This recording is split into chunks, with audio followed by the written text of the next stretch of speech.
Hi, can you see me? Hi. Oh, how I weird. can. It's not doing the camera. Weird. Oh, wait. There we go. There you are. I look. Hi. Hi, how's it going? Good. I'm just trying to sit down. There we go. I've just been putting VO5 hot oil in my hair so I can, yeah, because I've Oh. been because I've been swimming a lot. So and my hair gets really brittle in the chlorine. So, anyways, Oh yeah. That yeah. makes sense. Taking care of your hair. That's right. A little bit of self-care, self-love kind of a thing. Yes, girl. Are you swimming like at the beach or are you in the pool? Yeah, so there's a local pool that I go to. It's like just down the street from where I live. So I'm really trying to work hard on this like weight gain that I've had over the past, couple of years. Yeah. So yeah, it's like it's gotten to the point where like I don't even want to socialize with anybody because I'm so embarrassed about how I look. I've been there. And feel so awful about it. It's so embarrassing. And yeah, it's like, no, that's not me. Like I look when I look in the mirror, I'm just like, that's not me. Like, what? Yeah. It's quite horrifying. You do not look. To me, I don't think I see you the same way as you see yourself, but I know you're talking about the reflection of yourself where you're like, yeah. what? Oftentimes people tell me, like there have been, maybe 3 to 4 times in my life where I had put on quite a bit of weight and I just kind of let it go out of control kind of a thing. And people would tell me, like, I would tell them what I weighed and they were like, no way. Well, you wear it well. I'm like, oh, gee, thanks. I hear that all the time. I'm like, oh, thanks a lot. I don't want to wear it well. They don't know what to say. So I know. Like, whoa, you weigh that much? Whatever everyone else says. I know. I don't know. Oh, yeah. Also, like you're that. tall. You're tall, and you probably have muscle. Like to me, you underneath look like it all. Well, you actually, to me, look like you have muscle. Like I don't. Yeah. Really. Well, I'm very like. You soft. see all this. Yeah, like I've got a lot on my upper body, especially. Like I don't know. Yeah. Somehow this time around it's collected all like up here and in the face, okay. and I'm just my face is the worst. Oh God, like this, like it just is like. Yeah, I know what you mean. Yeah, I'm just like. Yeah, even if it's just like a couple pounds for me that I gain or lose, I can always see it in my face. Yeah, and in yeah, sorry. And in the boobs, like for me, like I used to have, like when I was skinnier, I had gotten down to like, I think a B, almost an A cup. Like I was small there. Now I'm like, holy fuck. Like it's so like, yeah. I'm just like, I just want to chop them off. It's so uncomfortable. Like I don't like it, but anyways. Yeah. I get what you're saying. I mean, some people might like that, but no, it's like, to me it's just annoying, but yeah. I get it. There's a difference for me too in that, like when I gain or lose weight, my chest size will change. Yeah, and like sometimes my boobs get sore because like the bra I'm wearing doesn't fit anymore, and it's just like it's just a pain in the neck. So anyway, that's how I feel about it, but maybe you like it. I don't know. No, I mean, I always feel better when I'm like at a lower weight, that I feel more confident in myself. So if that means my boobs go down, then I'm okay with that. But my ex-boyfriend was actually, when we met, I had lost more weight after we met, and he was like, I kind of miss your weight. Like, he would have preferred me staying at bigger, higher weight. Oh wow! So that I had more, but he was also like, whatever makes you happy. He wouldn't say it in like a bad way. It was like something, I don't remember how it came up, but it wasn't something that he like even came up with himself. Yeah, it was something that I think I brought up. I was like, I kept having to go shopping for new bras, like smaller, and then like there'd be these gaps. I actually have a gap in this one. I know what you mean. I know, but like right now, I feel huge. Like I'm just like whatever. Anyway, whatever. But Oh, well, I'm working on it. So. Me too. I've gained weight these past really? Probably You still two look weeks. great, though. Thank you. I mean, not like a lot, but I'm really short. So for me, because I'm so short, even if it's a couple pounds, it makes a big difference either direction. That's why my goal weight is actually lower than my goal, because that gives me more flexibility. Yeah, you know? That makes sense. Yeah. Totally. Yeah.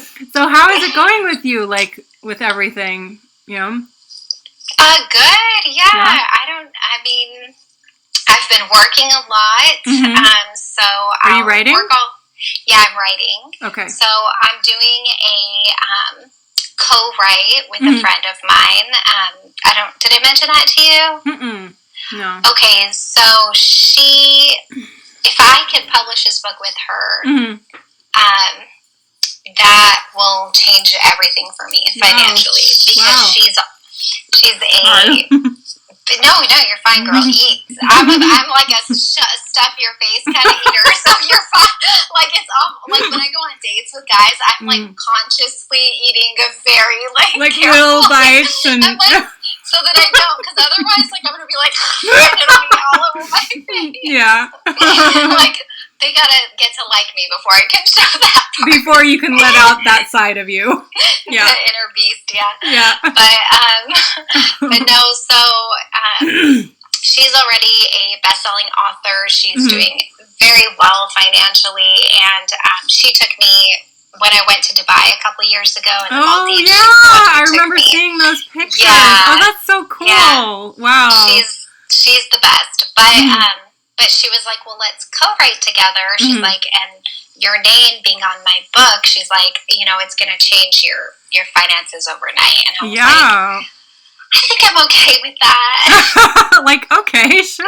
Yeah, sure. But it's very, very hard. Like, I don't know if sometimes it feels like we're never going to finish it, because neither of us have ever co-written. And we write in a similar way, which is good and bad. It's good stylistically because our voices can blend, but it's bad because our process is very. There are some authors that write a little more superficially, and their books do really well because they know my readers want this formula, so they just publish that formula every time. Yeah. So it doesn't take a lot of thought. It's rinse very and repeat. Like boy meets girl. Rinse and repeat, absolutely. And they just keep on doing that. I don't write like that. She doesn't write like that. Everything requires a lot of thought psychologically on what these characters would do, every move they make, every dialogue. There's just so much thought behind it. So it's hard when you have two people, the story's developing in both of our heads, but trying to bring it together is a challenge. Weave it together and stuff like that. Wow. Yes. Wow, that's so interesting. Wow. Yeah. What an interesting journey. Yeah, it is. I am working on my other books on the side as well in case I finish those first, because I don't know how long it's going to take us to finish our co-write, and it's been way too long. I have to publish another book soon, just for financial reasons. So I am writing those too, but the co-write is the one that's going to really free me up financially. That's so cool. I was actually curious, what do you do, if you feel like your personal life gets you in a funk and you can't quite focus on, because it, doesn't happen all the time, but every now and then, even just in my, my day-to-day, my work and stuff like that, every now and then I have problems concentrating, and I've been trying to, do various biohacks and whatever. I don't know who's texting me. I think my family, I saw London, Nadia, and then Leif. I was like, did you receive this? I'm just like, what's going on? Anyway. I can hang on if you want to check it real quick. I don't care. I don't know what I did with my phone at the moment, so it's okay. They can wait. Okay.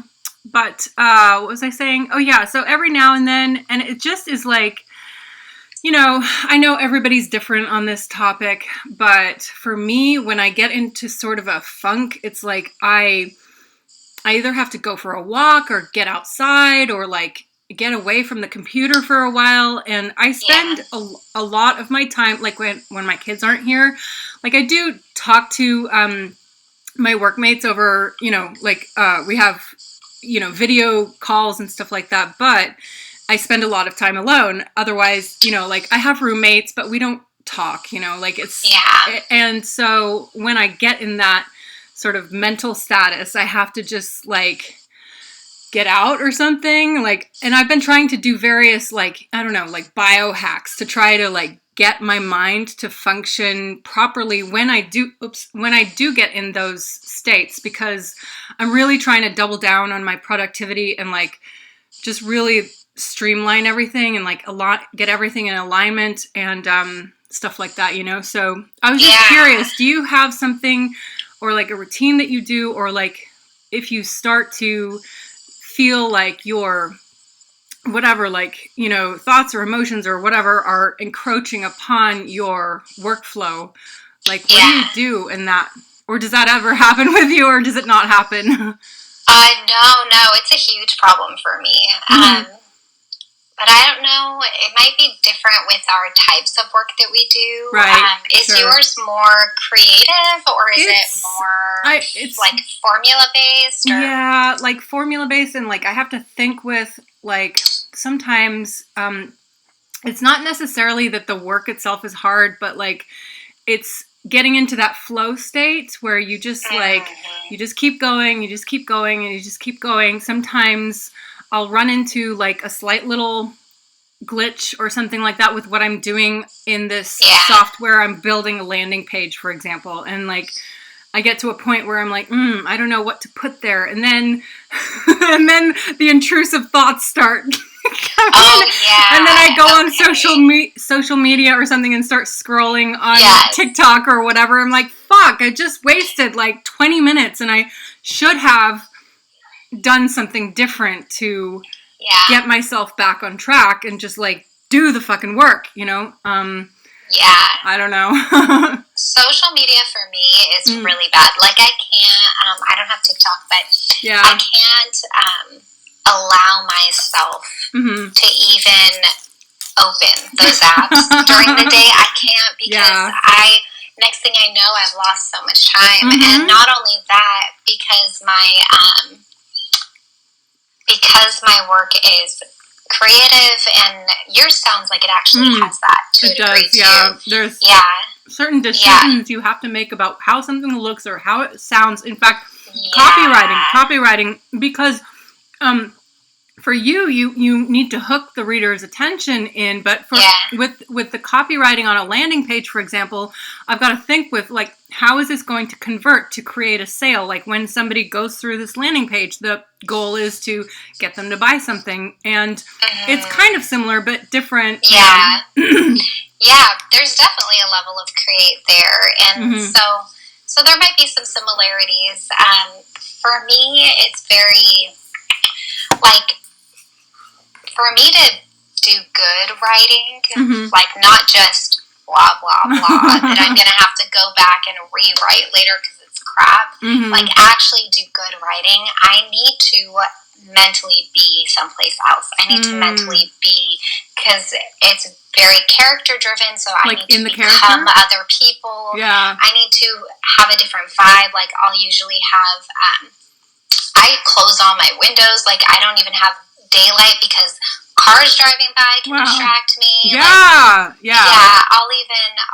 light a candle, close the windows, put on, if I'm writing my dark romance, I'll have like gothic music on very softly. If I'm writing my more comedic one, it'll be just kind of light instrumental music.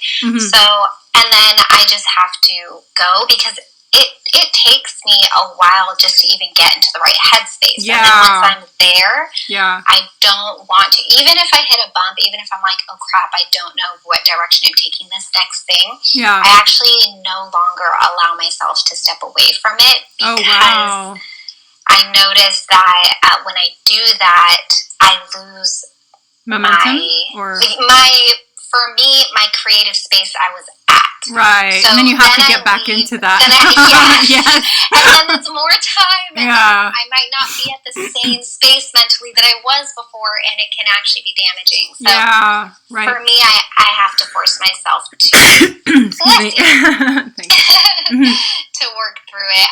I've learned through mistakes. That's what it takes for me. Otherwise, I end up losing the whole day because I can't get back into the right headspace, and then it's just this whole thing. And then you've lost like hours. I have to. Yeah. Yes. Yeah. I really just have to. And I'll fight with myself mentally sometimes. I'll be like, go do this, go do that. Don't do it. Don't do it. Don't do it. Yeah. It's like, don't. Like multiple personalities going on. I know. You got like a war going on in the background. Yes. It's true. And usually whatever feels easier is usually the wrong choice for me. Yeah. Like if I'm like, get up and make something to eat right now. Like, get up and, Yes. It's usually the wrong thing because we don't grow in our comfort zones, right? So, like, you got to push yourself through that of, like, oh, it'd be just so easy and nice and fun and it would make me feel better. So, therefore, it must be the right thing, right? It's the sunshine. I'm going for a walk. Like, and you're like, everyone knows walking is good for you. Yeah, exactly. You find all these reasons why it's so, like, Yes. And if I'm feeling like that's the easy thing, I know it's the wrong choice pretty much. And I pretty much have to tell myself, like, yes, I need to stay here and stare at this computer screen no matter how much is left. just push through it. Yeah. Kind of thing. That's good. That's really good. I think maybe I'm sometimes too lax on myself, honestly. Like, I need to get tougher with myself and, like, more disciplined and more, you know what I mean? Like, even though that can be hard because, like, I don't know, like, it's kind of weird, but, like, it can be hard to be that way, but that's something that I'm working on is, like, getting more disciplined, basically, with myself. So, anyway. I'm bad about that. I'll tell you, majority of the time, I'm bad about it. Mm-hmm. But when I'm good, when I'm disciplined, I am super disciplined. So although that is a smaller percentage of time, I'm very high pressure on myself in those times. Right. That it's very intense during that time. Yeah. But then... I can relate to that. Yeah. Yes. Definitely. Because I get like that too. Like when I'm really in that like flow state and like I'm really, pushing through, like it's just, I'm being productive and so on. I can get very stuck into it and very like, no, nothing else is going to come up that is going to distract me from this right now. Like I am going to do this and everything else can fuck off. And that's it. That's right. So anyway, it's interesting to hear your perspective. I guess everyone has their own ways of doing it. It's definitely harder when you have, like, there's freedom. Like, I love working for myself and working from home, but you do have to, like, it's a challenge sometimes. It is. You have to, like, have discipline sometimes and put pressure on yourself. And not everyone can do that. That's right. Yeah, it's definitely something I think you have to sort of cultivate and get good at over time. Like, I mean, and just, like realize that, any like negative, like if you get stuck in like thinking, like in a cycle of thinking about something that's not having to do with what you're trying to work on kind of thing, that's your enemy and you just have to fight it and like just like be like no, like we're not doing that right now.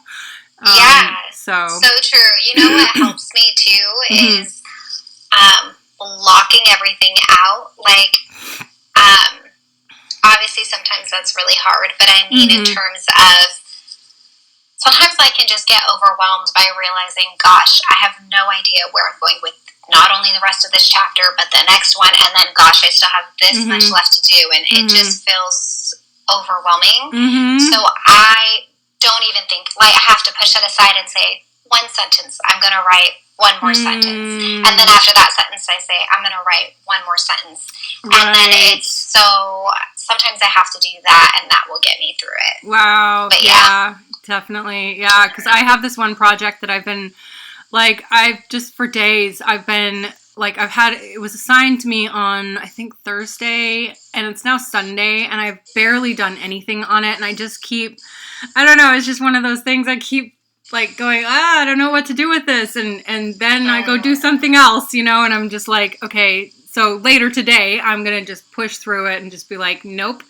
okay, next step on this thing, okay, let's do the next step kind of a thing, and just, get it done. So, do you ever find that, like, starting it again for the day is the hardest part? Yes. For me.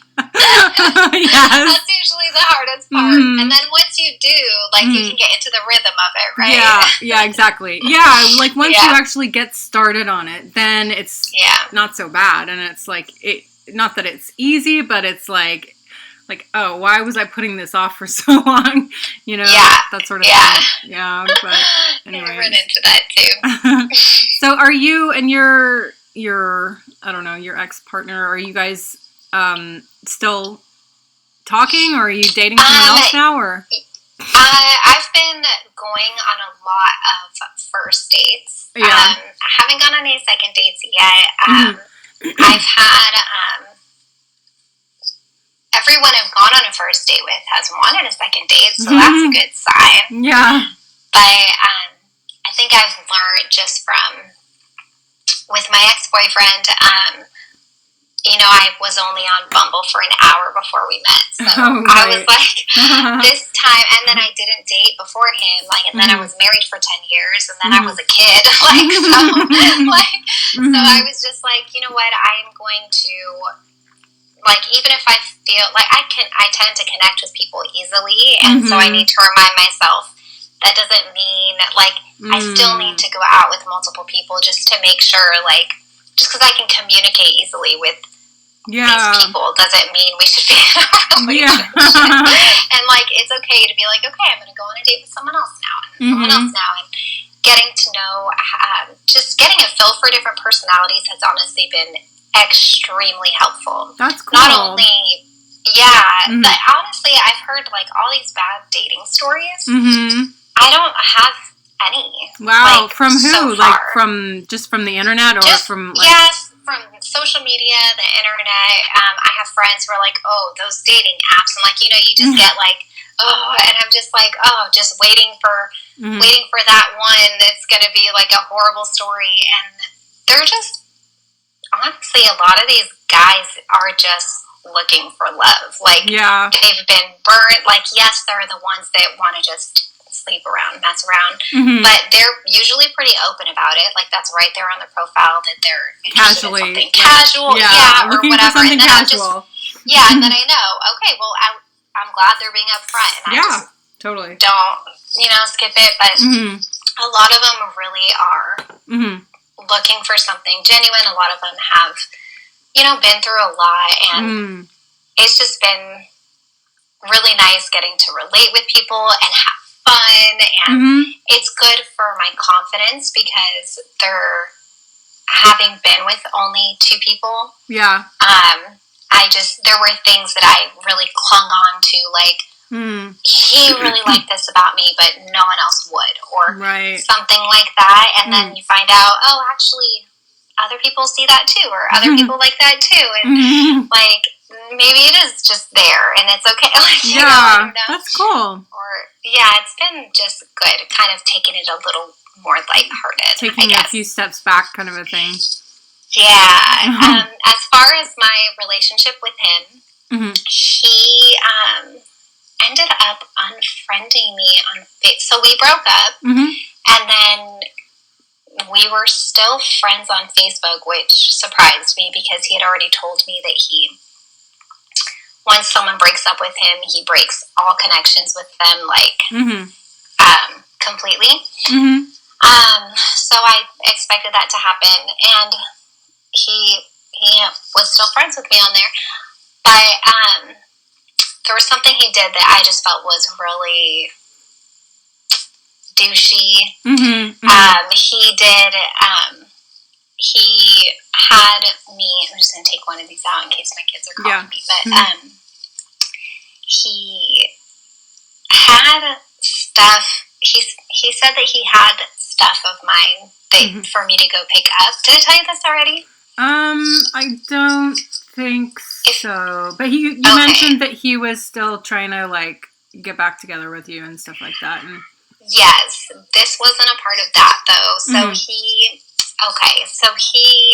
was like, yeah, I have some stuff of yours, because he knew I had something of his that I put in the mail, and he was like, why'd you put this in the mail? Like, you could have just driven and dropped it off. And I was like, oh, well, I didn't know how that would be received. We hadn't spoken at that point since the breakup, so I was like, I didn't know if that, me just coming in person, if that would be like weird or whatever. So I was like, I thought I'd put it in the mail just to be respectful, just in case. And he was kind of making that a thing, like, you should have just whatever. And I was just like, okay, fine. Like, all right, next time if I find anything of yours, I'll just come drop it off. We're good. Like, all right. And then he's like, well, actually, I have some things of yours. And I was like, oh, okay. And I was thinking, I don't know what I could have left there, because I thought I had everything.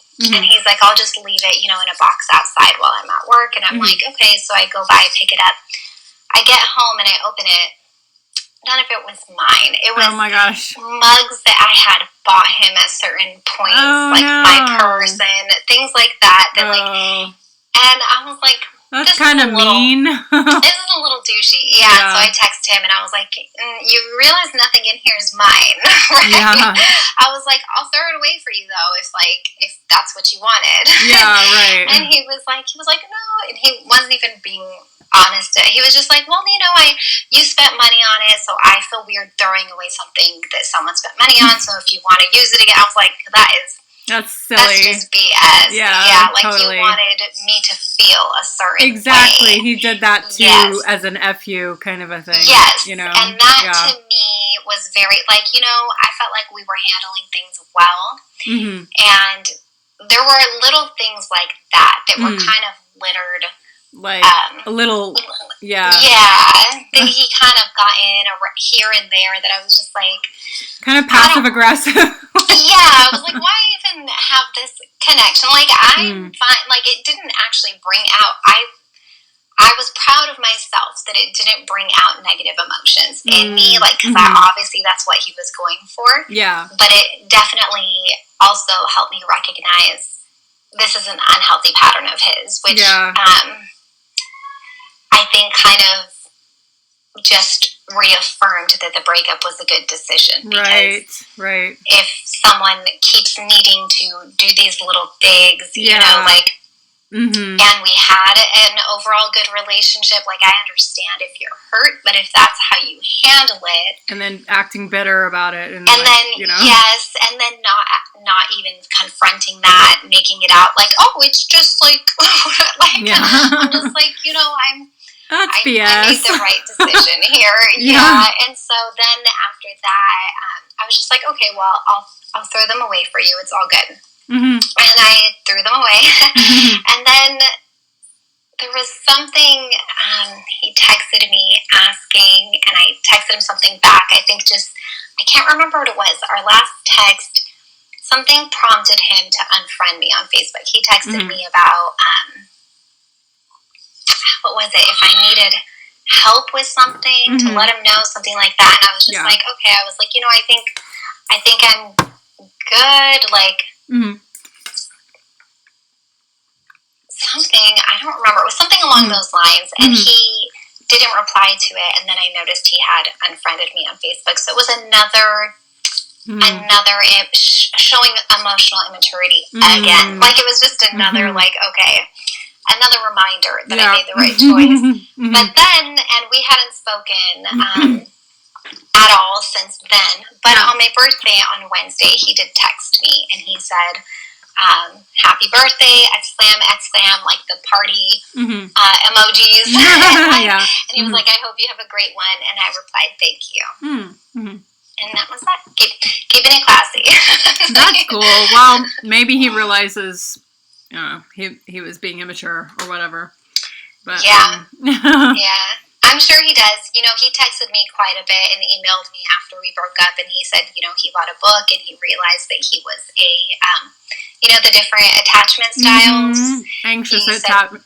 Anxious? Yeah. Yeah. Well, he realized he was dismissive avoidant, which I already knew. I had already come to that realization, and that was causing problems at the end of our relationship. And it was even though I broke up with him for the big picture stuff. Yeah.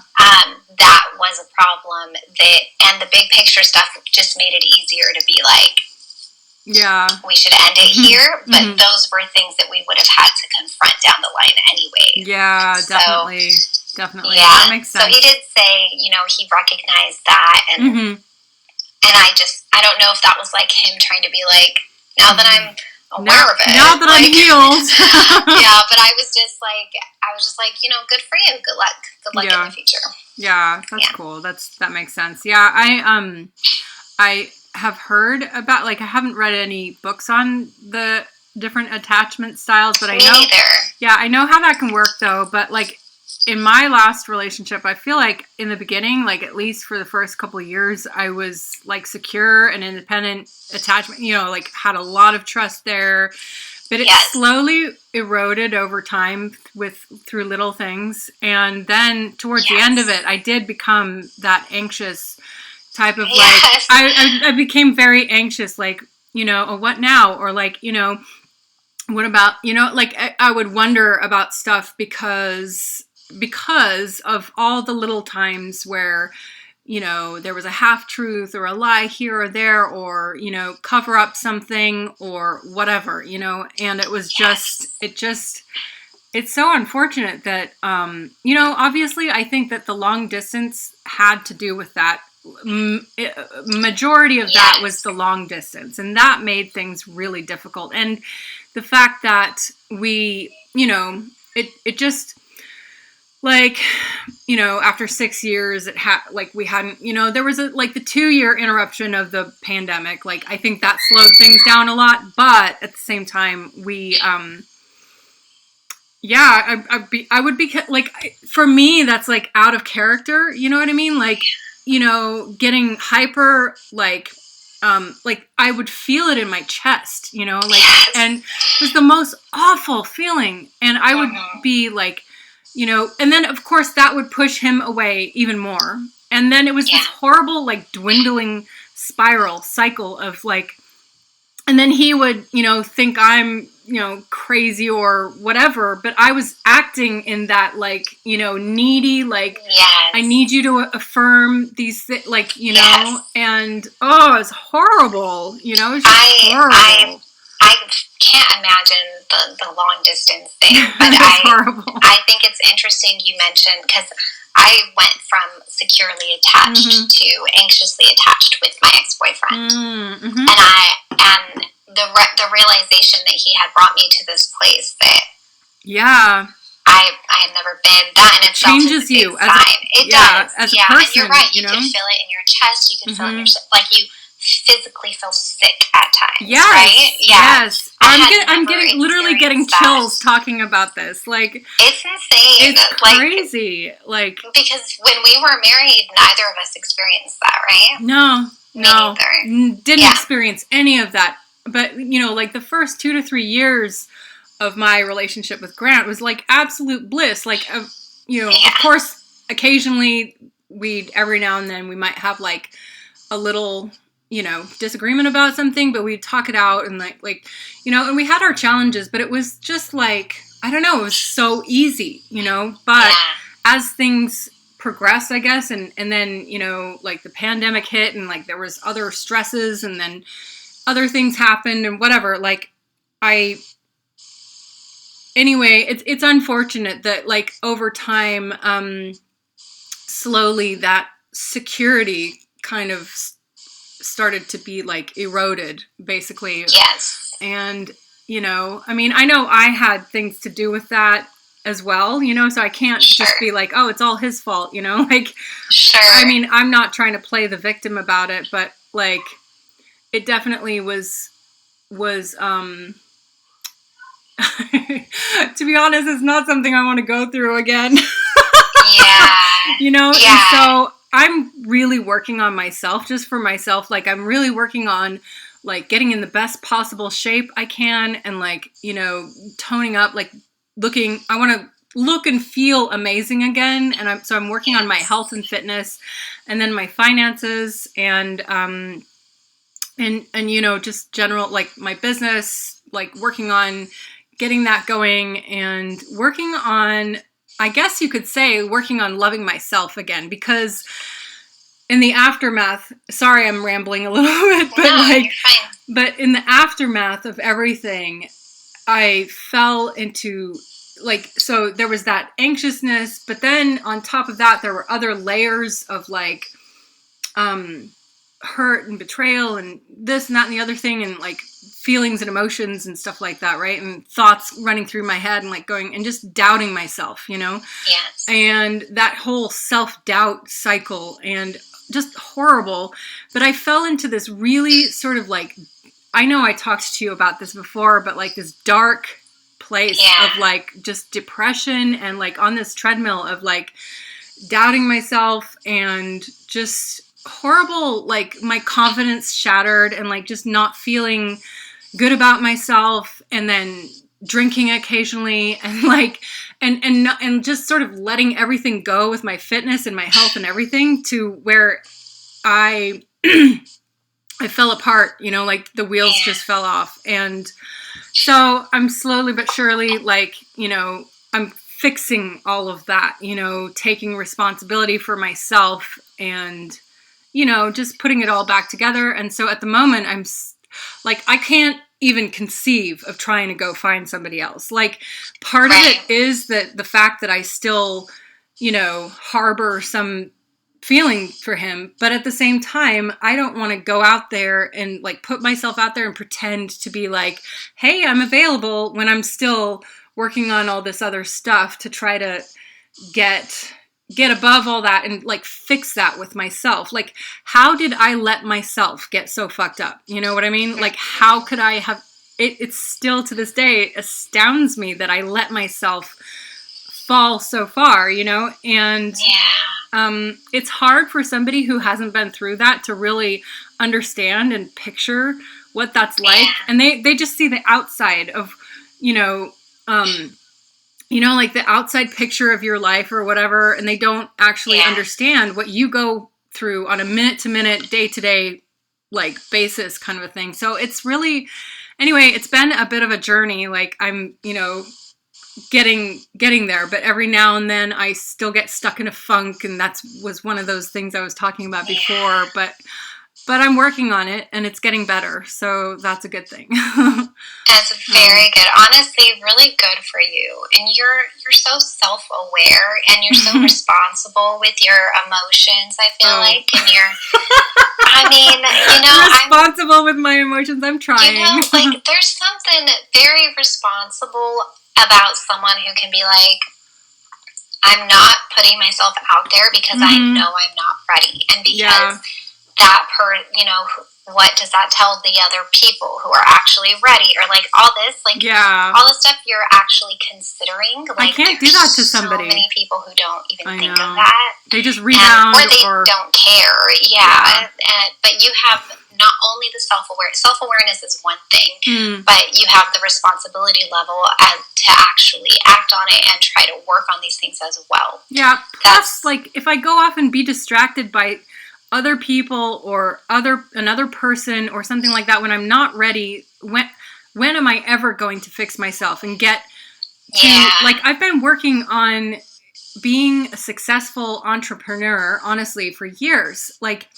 Even before I started talking to Grant, I started this Amazon business, and then that fell apart. I was doing this Amazon thing, and that didn't end up taking off. But I've been striving to do my own thing for quite some time, and I know it can take some time to get yourself to a position where you're really successful and stuff, and you just got to keep working at it. But anyway. Oh, sorry. Yeah, one second. Yeah. Yeah, honey. Okay, for the game. Let me see what time it is. Okay, I'll be down in 10 minutes, okay? Anyway, you have to go.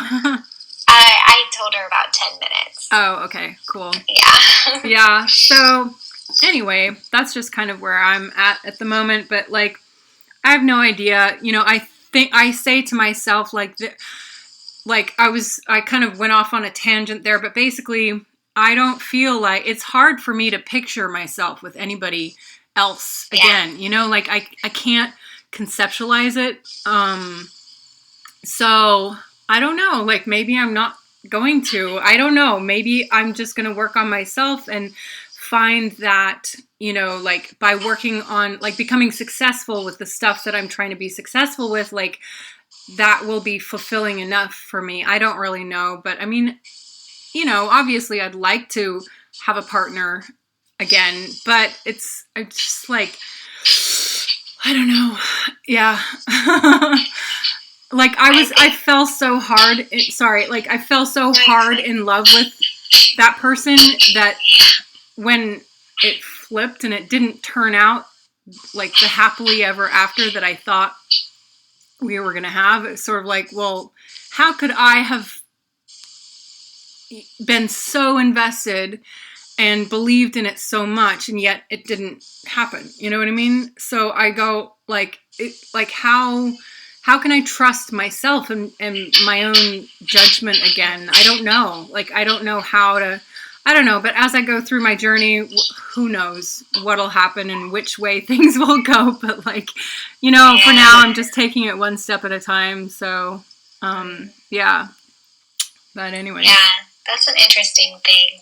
That's a hard thing to look at and to think about because, yeah, you feel, I never felt for my husband the way I felt about my ex-boyfriend. So wow, I same, but yeah, and that physical pain you were feeling in those anxiety moments, I never had that before. Wow, in my me too. Actually, no, never. It was very new. God, it's so true. Like I was never like this obsessive, you know, because I had my moments too in my last relationship where I was like, why am I so uncomfortable that he had this one friend that was a female and I was just like so uncomfortable with the relationship. Yeah. But I never cared. Like if it was my ex-husband, I didn't care at all. I know. But I never felt the same way, right? I know. I felt like sick and then you feel like can I even talk about this? Is it even safe to bring up? Or is he just going to call me a jealous bitch? Or like bring it up? Yeah. But then I've realized, for me at least, it said a lot that he was able to take me from a secure attachment style to an anxious one, and that he actually worsened my levels of anxiety, my confidence in myself. I was not for the majority of the relationship. Our relationship was honestly really good, and I just try to focus on those things. Yeah. But by the end, the other parts of the personality come out, and you realize, how does this person respond to things when things are bad, when things are hard? Yeah. And those were the things that I was like, oh, this isn't going to work. Yeah. Because that's not what I need. When I'm feeling anxious, I need reassurance. Exactly. When I'm feeling, and if you're going to be like, ugh, and shut me away. Exactly. I can so relate. Like, if you're just going to be like, oh, I'm going to block you now. Like, I'm just like, what? Like are you kidding me? No. The level, like, the way that makes me feel about myself is so horrible that oh my God, I can relate. Happier on my own. Yes. Yeah. Like, why be in a relationship where you feel that way? Like, you feel sick, you question everything, like your decisions, your feelings. And then you're like, wait a minute. This is someone who I'm supposed to love. Sorry, it's making me tear up.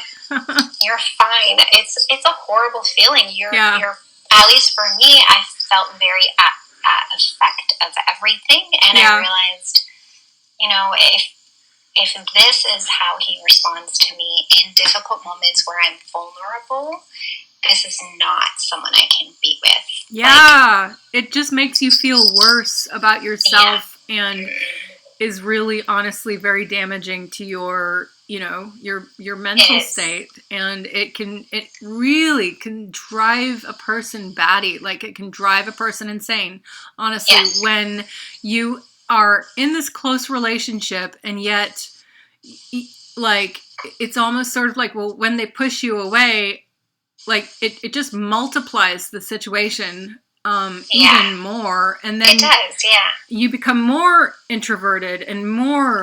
It's horrible. So that's really interesting that you had that experience as well. Right. I think it's a lot more common than we realize. Like, especially, like, the only reason they have the power to make us feel that way is because we love them so much, right? Yes. But really, if you take a step back and look at it, how is that person dealing with the way that you're feeling? It was very important for me to keep focused on that and not on my other feelings. Otherwise, I would have stayed in it a lot longer. Yeah. So for me to kind of highlight those points in my mind, as hard as that was the only way for me to force myself to stay away from the situation. Right. Wow, that is so mature and sane of you, like, to be looking at it like that. Yeah. That's good. That's really good. I'm glad that you were looking at it that way, and like how, you once you realized that you got out of it. Like, that's really good. Yeah.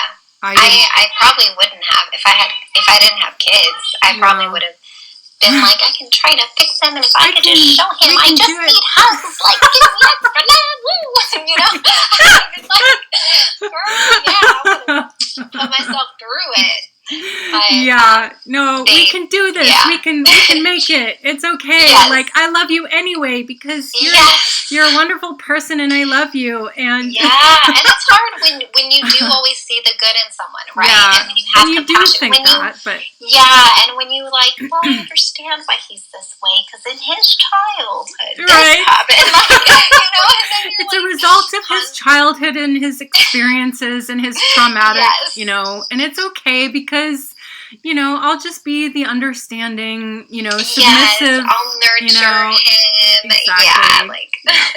I'll make him feel safe. But, like, is he making you feel safe? Yeah. When you need it, right? Not just when you're perfect. Exactly. Like, not when you're... not in the moments like when you're broken down, feeling awful. Like, can he make you feel safe then? And if he can't, heck to the no, run far away. Yeah, no, that's so true. And what kept me going was, like, the first 2 to 3 years, like I said, were awesome. Were amazing. And so I thought, well, if it was like that then, it can be like that again. And like, and he was like that with me. He was a safe person for me in those even times. In your dark moments, right?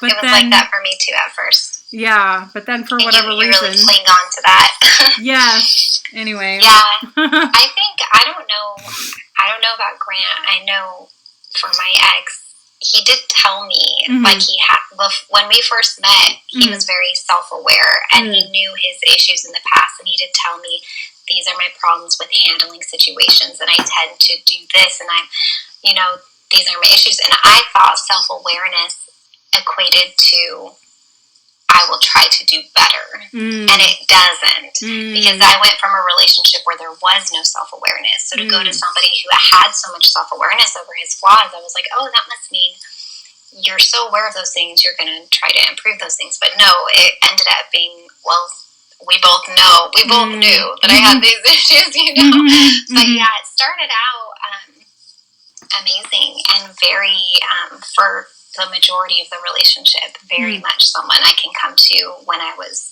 feeling down, and you really cling on to those moments because those are like treasures. Moments. Yeah. Yes. Especially when you didn't have that before in a relationship, that kind of connection. Totally. But I think in my case, his true nature, his previous patterns just came out because there are things he actually does need to work on and didn't, so they were coming back out, and I'm just thankful they came out when they did instead of you know, in your case, multiple years down the line, that's even harder. Yeah. No, I agree with that. There's a saying that goes, what doesn't get repaired gets repeated. And it's like, well, if they are rebounding into you from someone else, or if they haven't fully worked on themselves to recognize how they need to show up more responsibly in a relationship, and you know, you guys just kind of come together and like, whoa, we got this thing, we'll just do this thing, you know, and but then old patterns start rearing their heads. And he told me in the beginning also that he mentioned something like, well, for one example was, he said, oh, you know, I've had an issue in the past where I wouldn't bring things up because I didn't want to be confrontational or something like that. So I, you know, but I've worked on myself, and I think I've actually like handled that now. And so I was like, okay, cool. Well, that's good, because I have experienced that in relationships before where they don't bring things up or don't say things, but then it becomes this like pullback of like, I can't say anything about it because otherwise she's going to get upset, or like blah blah blah. And then they don't say anything about it, but it becomes kind of like basically like a secret, you know, and that chews away at the natural, basically like the natural affinity of the relationship, you know, when there's like secrets and stuff like that. And even if it's something little, but then, you know, it can build up, and then it's like, you know, and then that stuff happens again, and it's like, well, yeah, it's a shame. Yeah, it's so true. Anyway, yeah. Man. Wow, we just did a really deep dive on all that stuff. We sure did, girl. Clearly we needed it, right? Yes. Yeah, totally. But you're doing okay, generally speaking, yeah, right now? Actually, okay. I'm actually doing great, to be honest. I'm like doing a lot better. Every now, it's actually, it comes and goes in waves, and I think it's kind of going like you know, up, but you know, they say success isn't linear, you know, like you have little dips here and there, but I think overall, I think I'm doing a lot better mentally, and I'm really working on my physical, you know, how I feel about myself, you know, and I don't know if I told you this or not, but he and I actually reestablished like talking, and so you told me. Yeah, even though we're not in a relationship, just that in itself, actually, like, I don't know, maybe a month ago or so, he kind of allowed me to express what was happening or something like that, and he did say sorry, and it was like, you know, for whatever he was sorry for. He didn't go into great detail about it, but he was just like, yeah, I'm sorry. I'm sorry. And I thought, and when I heard it, I thought he was like saying, sorry, like what? And he's like, and he goes, no, I'm sorry. And I was like, oh, okay. Well, thanks. But it has helped me immensely to actually just like have it be okay. You know what I mean? Like there's that, the way it ended was so shocking to me that really, I remember, messed with me so bad, and like, you know, it was part of my whole, like, it just really contributed to the depression and stuff. And but no, I'm actually doing a lot better, and I'm actually starting another business, and working on, you know, like, my job is going well, so that's going good. And so the only thing is, like, I'm just not very, like, do you know I think I mentioned this to you before, but like every now and then I meet up with Kimberly, but I know I need to get out more and just like, you know, make more local friends, because it's so like everybody's like moved out of state, you know, and well, not everybody, but like a lot of people. And, you know, I talk to people on the phone sometimes, like I chat with you, I chat with Kimberly today, but it's sort of like, I don't know, for like, But yeah, no, I'm good. Otherwise, Okay, good. That was a long answer, but no, it's fine. That was a great answer. Yeah. I'm glad that you're good, and I am so glad you were able to get back in communication with him. Yeah, and all of that. It sounds like you have a good plan, at least for making more friends and with your businesses and all of that. Yeah, totally. How is it going with the kids? Like, are you doing okay? You have your parents there too, right? They're like 20 minutes away. Oh, that's good. That's cool. Huge. My kids sleep over every Saturday night. Oh, so you get to go out on your dates? I do. They also do dinners with them on Tuesdays. And sometimes I'll be like, nah, don't come over this Tuesday. I'm going to take them out. But most of the time they'll do that. And then, it's nice because, their dad doesn't live here. So it's good. It helps me a lot to kind of have a little balance, yeah, that's good. That's awesome. Yeah. That's cool. Yeah. Okay, well, I know you've got to go, so. I do, but it was really good chatting. Yeah, it was very good. Yeah, we should definitely chat again sometime soon. Yeah, for sure. Yeah. Yeah, I'm usually available during the week. I think we talked about that. This week's going to be a little busier than usual because we're leaving on Friday to go on a road trip to Nebraska, and oh, fun! I have to prepare all this, get everything ready because we're going to be gone for like a week. So, oh wow, how fun! It's going to be busy. But when I get back into town, so that will be in 2 weeks, then I'll call you. Okay, cool. That sounds good. Okay. All right. Bye, girl. Okay. Bye.